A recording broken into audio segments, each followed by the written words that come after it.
எதிர்க்கட்சி தலைவர் எடப்பாடி பழனிசாமி உங்களுடைய வெளிநாட்டு பயணம் என்பது உங்களுடைய முதலீட்டுக்காகத்தான் நடத்தின ஒரு விமர்சனத்தை முன் வச்சிருக்கிறார். நான் என்ன பொறுத்தவரைக்கும் சொல்ல விரும்புறது, சுயமரியாதை கொள்கையில முதலீடு செஞ்சுட்டு வந்திருக்கிறேன். அந்த பெரியாருடைய உணர்வுகளை, பெரியாரை பத்தி அந்த நாட்டுல முதலீடு பண்ணிட்டு வந்திருக்கேன். அதான் உண்மை. அந்த அடிப்படையில் சொல்லியிருப்பாரு நினைக்கிறேன்.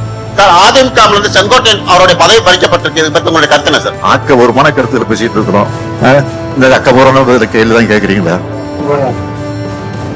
சார்? தமிழர்களை சந்திச்சீங்க, தமிழர்கள் தமிழ்நாட்டுல முதலீடு செய்யணுங்கிற மாதிரி அழைப்பு விடுத்தீங்க. அவங்களோட எதிர்பார்ப்பு என்னவா இருக்கு சார்? அவங்களோட ஆர்வம் என்னவா இருக்கு? அளவு கடந்து ஆர்வமா இருக்கிறாங்க. இப்ப போட்டி போட்டுக்கிட்டு அவங்க முதலீடு செய்யறதுக்கு தயாரா இருக்கிறாங்க. அந்த நிலையை நேரடியா நாங்களே பார்த்தோம்.